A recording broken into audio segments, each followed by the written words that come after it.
Hey y'all, Ramdino here, coming at you again from North Carolina. Well, I'll tell you, when I started prepping for this update, I just got a warm, fuzzy feeling all over myself.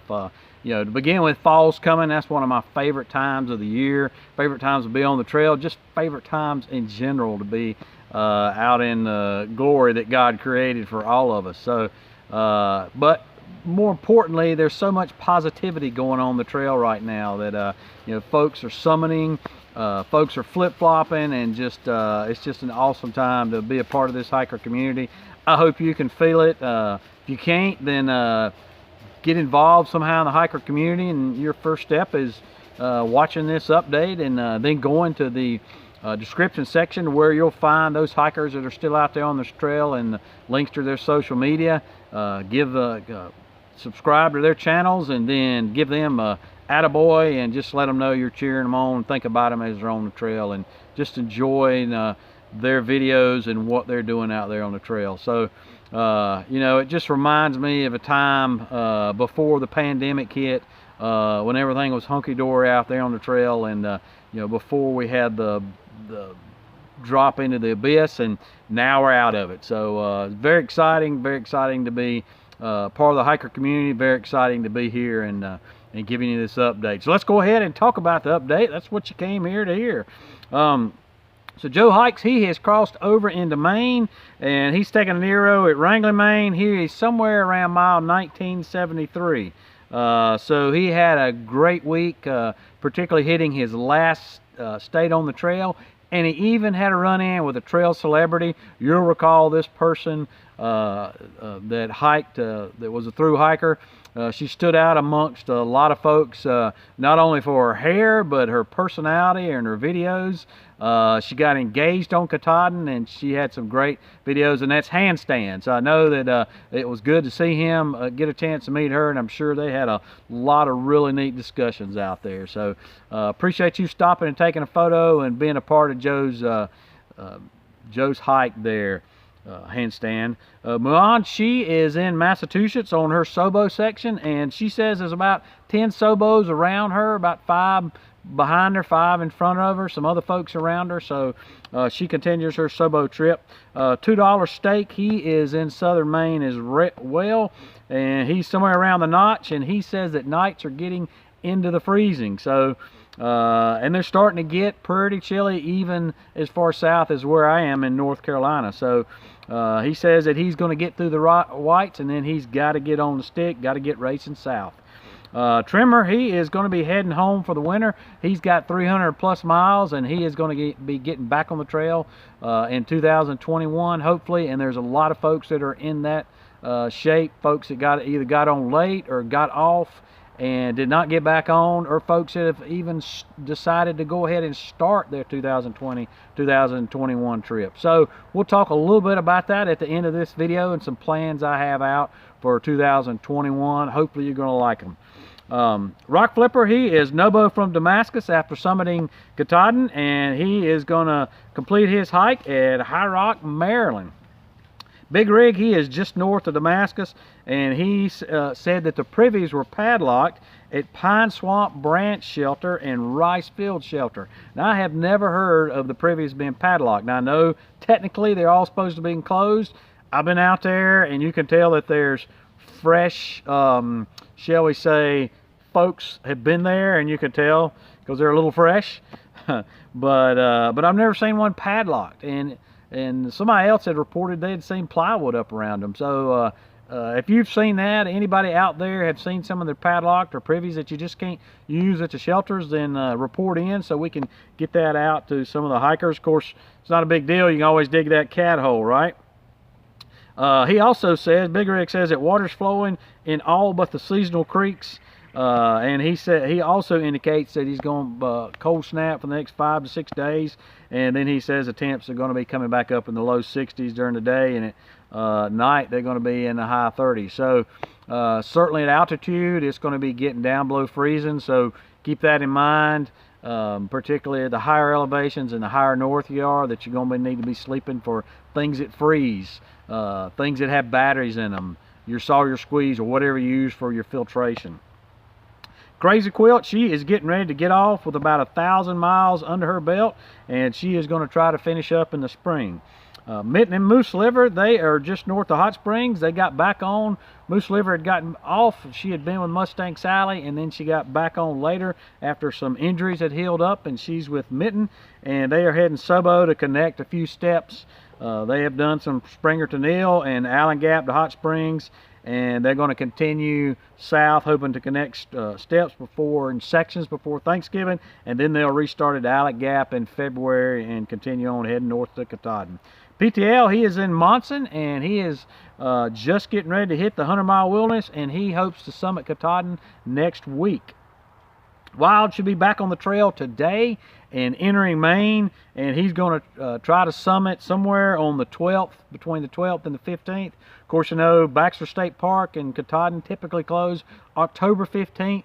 I'm not sure when they open up for winter hiking or winter camping, but I'm pretty sure they don't open up Katahdin, the Hunt Trail System. If anybody has different information out there, let me know, but typically they close October 15th. So if you are not to Baxter State Park and you're NOBO or plan on flip-flopping before October 15th, and they also say that October 15th is the latest, meaning that if weather turns bad, that they will actually shut down the mountain before October 15th. So folks, keep that in mind as you're going up there. Watch the weather. I would hate for anybody to get all the way to Baxter State Park and they can't summit Katahdin. That would be tough, be really tough.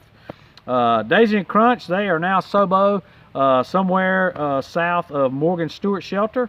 Colonel Clothesline and Sunset, they are in Maine. Pigeon is somewhere around the 2,000 mark.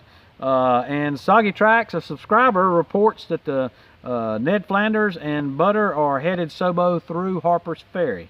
Crash, he is in Massachusetts, and he is around 16 Sobo, that they call themselves the 16 Hobos, and all but 2 of those are pure Sobo. So trying to get a little more information.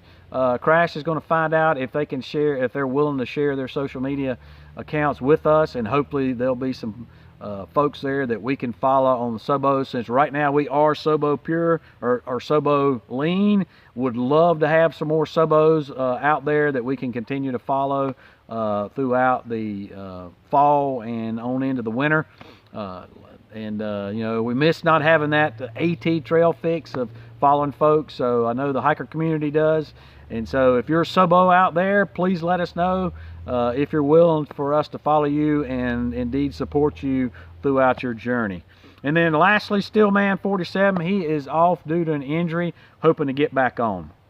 So a little mea culpa this week from last week. I had a picture up there, a summit pic, and I said it was Daisy and Crunch. It was not Daisy and Crunch. It was Captain Hook and Bean. I apologize for that. Nevertheless, they did summit, and they did get engaged right before the summit. So again, congratulations to them.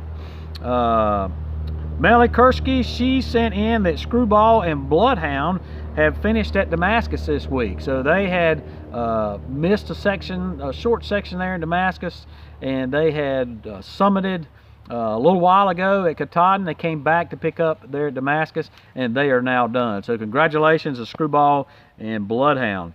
Monk and his tramley summited today at 11:30, and his tramley was Buckler, Freefall, Roots, Ivy, Billy, and Rudy. So congratulations, that tramley. They looked like they had a wonderful time together. I mean, they just had fun throughout the whole time, and I enjoyed watching them, enjoyed watching y'all's videos. We reported last week Monk has a few miles in there that he has got to go back and pick up when he had to get off to rest a foot injury, and I believe it's plantar fasciitis, which is not uncommon, and he's going to go back and finish up those, but for all intents and purposes, he is done. Owlcat, she summited early this past week, right after we had already gone to video, and she has completed her walk home. So she is from Bangor, Maine, and she's now done, and PR was not able, of course, to finish the whole thing with her because Baxter State Park does not allow dogs in it. much like, you know, other places don't. Smoky's been one of them. So PR, but he went home a little early. His little legs were worn out, and I think he went to the vet, but he is doing fine now, so don't worry about that. And Alcat, congratulations. Of course, if you've been watching Alcat, you'll know that Hawk was hiking with her from for at least half her trip from Harper's Ferry. He's doing a flip-flop. He is down already back to Harper's Ferry and heading Sobo now. So we look forward to following Hawk as he goes on his flip-flop hike. Of course, last year he yo-yoed, and he's through hike even before that. So this will be his third through hike in 2 years. So looking forward to you finishing there, Hawk. So what kind of trail angel news we got out there? Well, the trail angel Chris, she's up from around the New York, Connecticut border. She says there's nobos. She has not seen any more sobos coming through. Nobody's taking advantage of her trail magic up there. So she has brought that in, and she is going to be preparing for her hike. She's getting ready to get out on the trail too. Going to head south sometime here in the next couple weeks and take off from Springer and just head north for I think she said 5 weeks. So Chris, we appreciate the trail angel work that you did up there, and thank you so much. I know a lot of people mentioned you, and it was just phenomenal. You helping them out down there, and you're just one of the many trail angels out there of folks that help out and help the thru hikers as they take their journey, not only with food and water and rides and shuttles and stuff. But so thank you very much. And if you plan to update the video, we'd love to know what that is, Chris. And if you want to share that with folks, then we'll put you on the list as well. Bonnie and Dave Harrell thought they might want to let know that Connecticut is still experiencing a drought, and many of the water sources along the AT are dried up right now, and so they are leaving some water at the Belter's Bump trailhead and the Mount Algo trailhead. So they'll monitor those, and if they don't get utilized, then they will bring those in. That tells them that there's no more nobos out there. And really exciting news, Fresh Ground in a couple weeks going to be getting back on the trail, and he's going to, as typical, Fresh Ground helps nobos as they're going up and then sobos as they're coming back. So he is going to attempt to find that sobo bubble and help them out coming back. So we look forward to his channel and the trail magic that he does for folks out there. He is a 501(c)(3) ministry or 501(c)(3) charity, and so if you want to give to that and help out the Leapfrog Cafe, there is a link for that down in the description section, or he has a Facebook page. You can go and find that link there and help him continue that.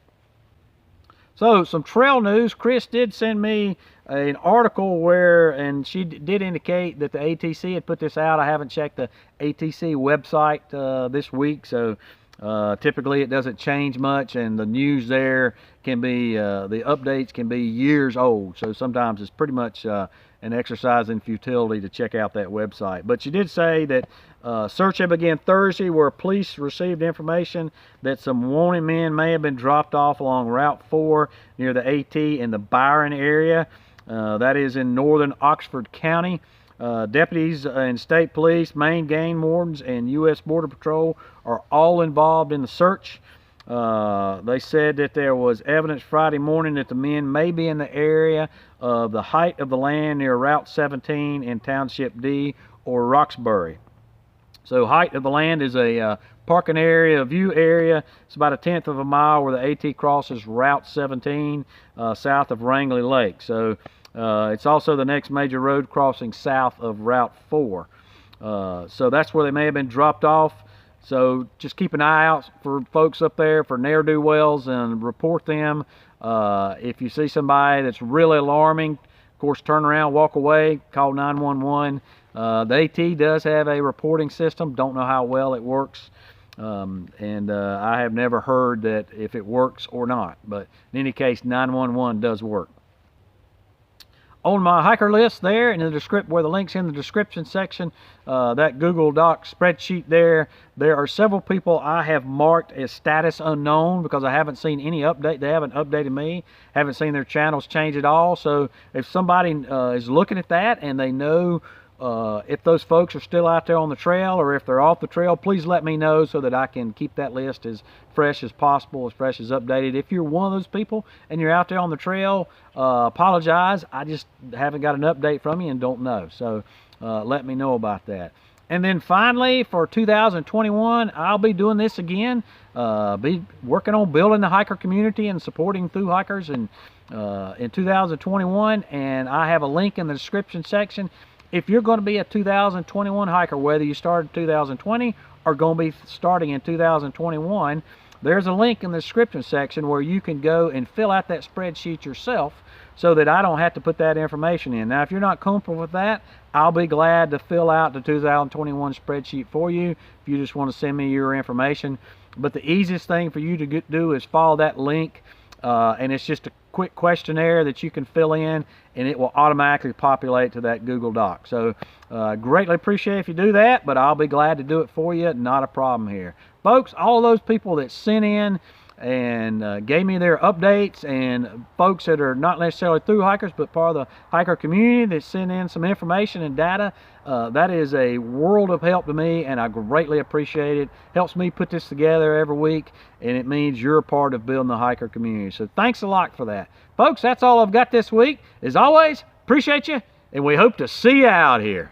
Oh, PSS, I forgot to tell you, I'll be getting on the trail this coming weekend myself. I'll be doing a section hike from Fire Road, I believe it's 293, that is just north of 19E, and I'll be heading on over to Watauga Dam, setting myself up for another section hike to finish up at Damascus later on. But that's where I'll be this weekend, so there probably won't be an update this coming weekend, but we'll be back on the following weekend. And then I've got a lash coming up around the third week in October. Plan to do that somewhere from Pennsylvania down probably just north of Penmar, and it'll be down somewhere around south of the Blackburn Trail Center. So that's kind of my plans for the summer. For the upcoming fall. Thought you might be interested in that. In any case, follow along. I'll be doing some videos about that and giving y'all some more information for those folks that have a wonder about those sections. Again, appreciate you, and we'll see you out here.